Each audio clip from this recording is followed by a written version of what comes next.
Okay, so our first speaker originally wanted to be a dolphin trainer, but she realized that dream would not come true, unfortunately, because she was deathly terrified of the ocean. She then settled for event planning, which is what her senior project is about. Please welcome Miss Monica McDonald to the podium.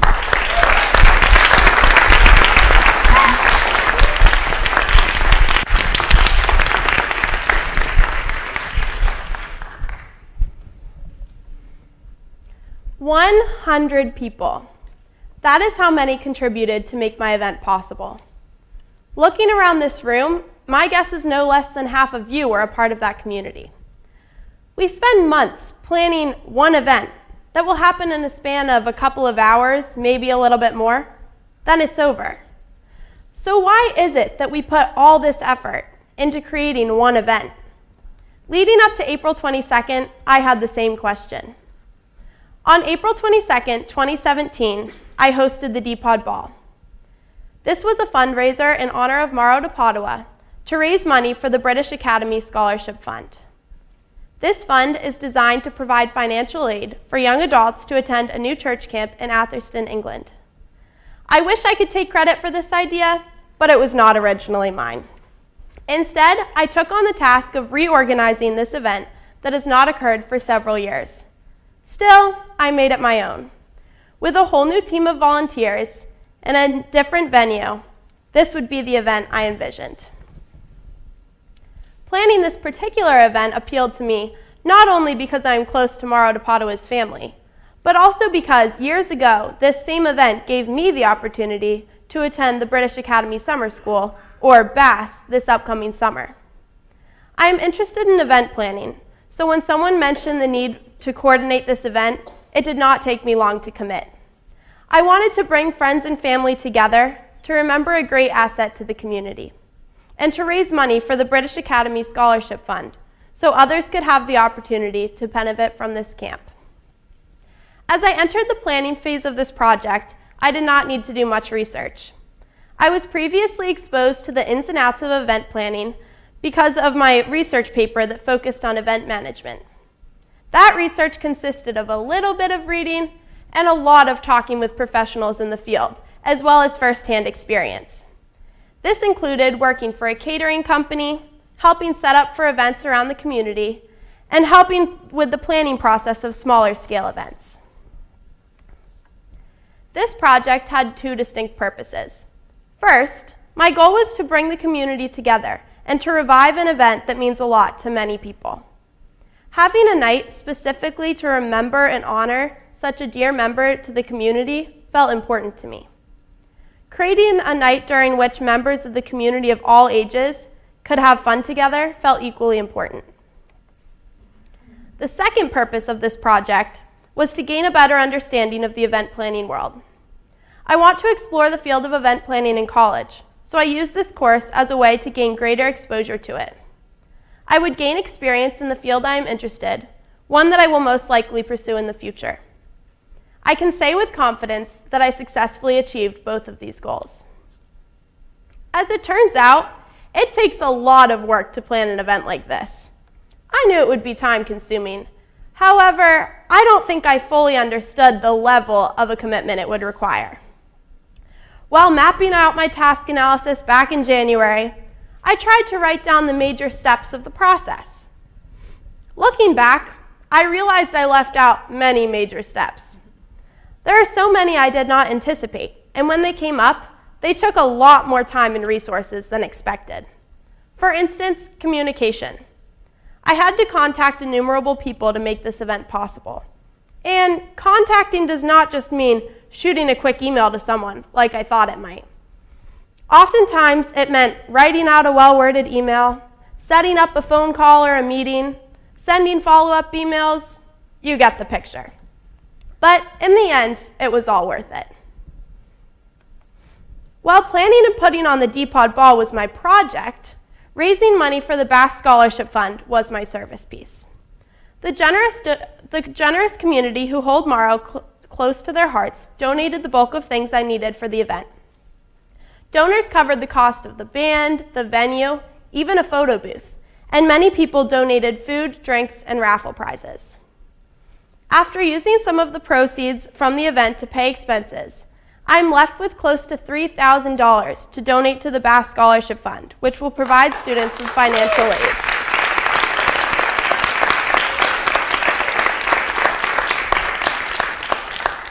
In addition, an all-expenses paid trip to Bass was underwritten by a generous donor for the raffle, and I am happy to report that it was won by Jack McCabe, an A&C senior who will be able to attend this upcoming summer. Now, at this point, I know what you're all thinking. Wow, Monica is incredible. She managed to create a professional quality event. She thought of everything. Not quite. I would have accomplished almost nothing were it not for my outstanding mentor, Angela Cooper.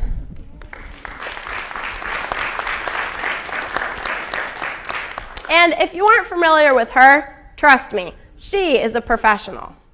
Not only was she resourceful from her own experience in planning and putting on fundraisers, but she was also supportive throughout the entire process. Angela and I always seemed to be on the same page, and this made the planning process go very smoothly. We met regularly, and this is when she would give me feedback on the work I had done, refer me to resources with which she was familiar, which would lend a helping hand to me, and she offered encouragement to motivate me to keep pushing through, even in the times when it seemed like my event would never come together. I'm grateful that she worked me into her busy schedule, because without her, I would not be standing here reporting such success. I would also like to acknowledge Jen Osblond. She served as a mentor figure in the planning process of my project. She helped me handle many of the details of the final event and answered my countless questions related to organizing raffles, getting food donations, pricing the tickets, and much more. Jen is an example of the outstanding help I received from many community members. One of the hardest decisions was choosing a venue. I had one option, which I knew would work, and which was in the budget. However, I wanted a different feel for the event, and I could not let go of my initial desire of hosting it in the Brickman Center. Given its price and available dates, this venue really did not fit my criteria. It was getting late in the planning process, and I cannot tell you how many times I heard, "You don't have a venue yet, and your event's in April?" I really wanted the Brickman Center, so I fought for it. First, I worked to get the price lowered. Not only was I able to negotiate a significantly lower price, but I also found a generous donor to cover the cost. Next was the date. Looking at the school calendar and trying to plan around the other events, April 22nd was the date I needed. Unfortunately, the Brickman Center was not available because of a previously arranged admissions event that morning. After countless emails back and forth, the Brickman Center and I were able to work around the admissions event, so my event could happen that night. This meant we would have to set up quickly, and that nothing could be dropped off before the afternoon of the ball. But we were able to work around this criteria successfully. Another challenge was securing volunteers. Getting people to offer to help was the easy part, but organizing the specifics of how and when all these people would help was a challenge. Everyone I talked to was exceptionally helpful and willing to offer assistance wherever needed. In the beginning, these were incredibly nice offers, but I did not take full advantage of them because I didn't know which jobs to assign at that point. As the event approached, it was much harder to find people who had time to help. I'm sure I don't have to tell you, the spring is not an easy time to add things to your calendar. This required many emails, advertising, and specifically targeting people and asking them to do something. At first, it was hard for me to do this. I felt like I was forcing people into helping me, which I didn't want to do. However, Angela helped me realize that people want to help and need me to tell them how they can help. In the end, I had even more manpower than I thought needed. This helped the event run smoothly, and I'm very grateful for that support. I developed many skills while doing this project. The main one I would like to share with you today is communication. I constantly work on speaking concisely. Now, I'm not talking about speeches in front of an audience because how often do I really do those?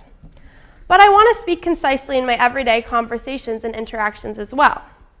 Although I will still continue to work on this through college and my career, the communication for this project pushed me to become more efficient. This project also provided opportunities to improve at problem solving. Challenges come up, and we need to find solutions. Sometimes we need to find a solution in a matter of moments. I have learned that event planning is a quick, on-your-feet business, and although it can be stressful, I find it exciting.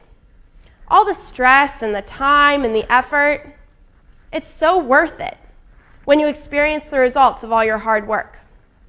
Seeing the event run as I hoped it would made it all worthwhile. Seeing my hopes shine through as people enjoyed themselves and worked together to make the event incredible, that was worth it. So why is it that we put all this effort into creating one event that will last a couple of hours? In these couple of hours, we are able to unite and connect through a common interest, a cause that people share in their hearts. We create memories, and these are worth the time and energy we spend planning each event. 100 people. That is how many people it takes to come together as a community and create an unforgettable experience. Thank you.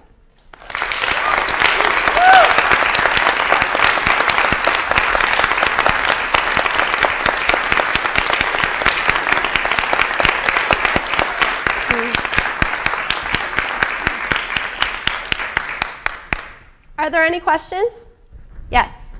Monica, did you have any change in attitude or between when you started your senior project versus when you ended it towards your own wedding?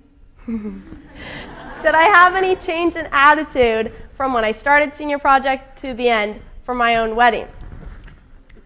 I think since I've always been interested in event planning, I think I've always wanted a really big thing. And planning the D-Pod ball, the more the better for me. So all the little details I really liked. So that just added to my excitement. Yeah. Yeah. As someone who's doing this next year, what would you say is the hardest part? Yes. What is the hardest part of senior project? That's a good question. I would say get motivating yourself to do all the things you have to do. Since you don't have specific deadlines set by your teacher like you do in other courses, this course is unique in the fact that you're setting your own deadlines and you need to motivate yourself to do those. Anyone else? Yes. Thank you. Monica, it means so much to me, the gesture, everything, everybody coming together. Thank you.